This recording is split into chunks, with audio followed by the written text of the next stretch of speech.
대구 달수급의원 김용판 의원입니다. 후보자께서는 선관위위원회 가장 중요한 책무가 공정한 선거관리라는 동의하시죠? 네, 동의합니다. 중앙선거관리위원회 규칙인 선거관리위원회 공무원 윤리강령을 한번 보셨습니까? 아직 못 보았습니다. 예. 거기에 보면은 공정한 선거관리의 책무를 완수하기 위해서는 4가지 준수로 강조되어 있습니다. 첫째가 정치적 중립성, 둘째가 공정성, 셋째가 청렴성, 넷째가 품위 유지 이렇게 되어 있습니다. 그런데 본의원이 볼 때 후보자께서는 이 4가지 준수 가치에 모두 어울리지 않는 게 아닌가라는 생각을 지울 수 없습니다.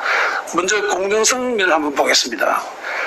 공정성을 유지하려면 무엇보다 정말 공정하게 처리해야겠다는 의지가 있어야 되고, 그 다음으로 이 공정성을 담보하는 판단 능력, 즉 역량이 있어야 된다고 생각합니다. 우리 속담이 알아야 면장한다는 말도 있지 않습니까? 그런데 후보자께서는 좀 전 우리 동료 권영세 의원의 질의에 구박이 느껴질 정도로 이렇게 소명이 됐지만, 본인을 볼 때 결론은 간단합니다. 형법과 군형법도 구분하지 못해 상고심에 주신 대법관으로서 사건을 잘못 파기환송했고, 군사고등법원은 군형법상 폭행죄는 반의사 불벌죄가 적용되지 않는다는 특례 조항을 대법원에서 명백히 간과했다라고 비판하며 원심을 그대로 확정했다는 것이 팩트입니다. 그리고 박정아 대법관이 주심이었던 제3고심의 재판부 또한 군 검찰의 공소장 변경이 없었음에도 원심을 그대로 확정했습니다. 모두 후보자와 다르게 판결했다는 것이죠. 이 사실 자체는 인정하시죠? 내용 자체는 다르다더라도. 소송의 경과는 그리고 판결문의 내용은 이 대법원의 파기환송 이유를 무시하고 판결한 그 군사고등법원의 판사가 당시 무슨 생각을 했을까? 본인은 그렇게 생각해 봅니다. 아마 이런 무능한 사람이 어떻게 대법관이 됐을까라고 하지 않았을까요? 자, 화면 한번 보시죠. 그 기사와 관련된 댓글에 달린 내용입니다. 그런데 본의원은 이런 잘못된 판결이 나오는 데는 후보자의 단순 실수나 착오의 문제가 아니라는 게 벌써 소명에서 나왔습니다. 이는 전적으로 본의원은 무능력과 무관심의 영역이라 보는데, 정말 문제는 이 무능력 무관심보다도 자신이 판단이 틀렸다고 인정하지 않는 마음의 협소함이 있다. 본인은 그렇게 봅니다. 옛날에 말에 하나를 보면 몇 개 한다, 이런 말이 있습니다. 이 판결하는 태도를, 행태를 봐서 후보자의 공정성 평가 수준과 독선적 관점이 참으로 걱정된다, 이렇게 말하지 않을 수 없습니다. 근데 그렇다고 해서 후보자께서 딱히 청렴한 것도 아닌 것 같습니다. 지금 논의되고 있지만 제2금융권을 통해 흔히 말하는 연끌 투자를 내 청평의 땅을 사서 3년 만에 9억 이상의 시세를 내고, 매당 그 자체는 사실이잖아요. 범죄를 인정하셨고, 지금 본인을 볼 때 문재인 정부에서 영전도 하고 부동산 차익도 보고 정말 그 최대 수혜자가 후보자 아닌가, 이런 생각도 듭니다. 그런데 객관적으로 바로 이렇게 무능하다고 볼 수밖에 없고, 청렴성 면에서도 의문부여가 찍히는 후보자를 어떻게 중앙선거관리위원, 사실 호선한다고 하지만 관행을 봤을 때는 실질적으로 다 선관위원장에 내정된 거 아닙니까?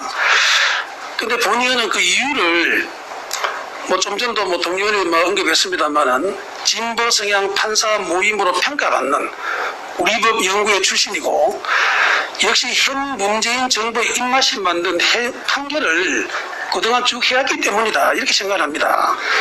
이미 선관위를 좌지우지할 수 있는 그 상임위원회 문재인 대선 캠프 출신의 이혜주 위원을 임명했고, 박원순 만세, 만만세라고 외친 여당 극력 지지를 할 수 있는 조성대 교수를 이미 선관위원을 임명했습니다. 여기에 이승만, 박정희 전 대통령을 악질 친일파로 규정한 다큐멘터리 100년 전쟁에 문제가 없다는 판결, 그리고 1심, 2심 재판과 헌법재판소에서 법의 노조로 확인했던 정교조를 합법이라고 전원합의체 판결 시 다수 의견을 낸 후보자의 여러 가지 성향을 봤을 때, 이 후보자의 선관위원장 등극은 문재인 정부의 입맛에 맞는 선거관리위원회 구성의 활용 전쟁이 아닐까, 이렇게 생각하는 것입니다, 본의원은. 근데 이제 후보자께서 이번에 위원이 되신다 그러면은 뭐 아까 말한 관행위에서 선관위원장이 되실 겁니다. 그러면은 2021년 서울 부산시장 보궐선거와 2022년의 대선 그리고 지방선거 2024년에 21회 총선까지 관리 감독하게 됩니다. 그거 참 걱정입니다. 이 여러 가지 봤을 때 잘못된 판결이나 무능력에다가 그 판결에 대해서 정말 가슴을 확 열고 뭐 실수했다든지 말하지 않는 이런 인정하지 않는 독선적 관점을 가지고 있는 후보자가 이런 정말 중요한 선거가 많은데 이 관리 책임자가 된다는 게 참 걱정스러운 겁니다. 근데 이 걱정을 본의원만 하는 게 아니고 많은 국민들이 하고 있고 본의원실에서 많은 전화도 받습니다. 좀 강하게 좀 질의를 해라고요. 그래서 후보자께서 뭐 솔직히 스스로 부족함 느끼고 용퇴하면 좋겠지만 뭐 그럴 일은 없을 것 같고 또 나름대로 하신 말씀도 많으실 거 아닙니까? 뭐 시간도 있고 하니까 국민들이 좀 걱정이 덜 되도록 또 변수도 할 겸 좀 남은 시간 말씀해 주시죠. 네. 개별 사실들에 대해서는 해명을 드렸습니다만 충분하지 않은 부분이 있었나 하고 후보자로서는 좀 아쉬움이 느껴집니다. 또 말씀드릴 기회가 있으면 개별 사실들은 또 말씀드리겠습니다. 결국 그냥 종합적으로만 간단히 말씀드리면 저로서는 현 시점에서의 이 중앙선거관리위원회 위원의 자리가 그만큼 엄중한 자리구나 라고 생각합니다. 드리고 싶은 말씀은 인사 모두 말씀에서도 말씀드렸지만 어쨌든 엄정 중립 객관의 자세로 중앙선거관리위원회 업무에 지명이 된다면 임하겠다라는 말씀을 드리도록 하겠습니다.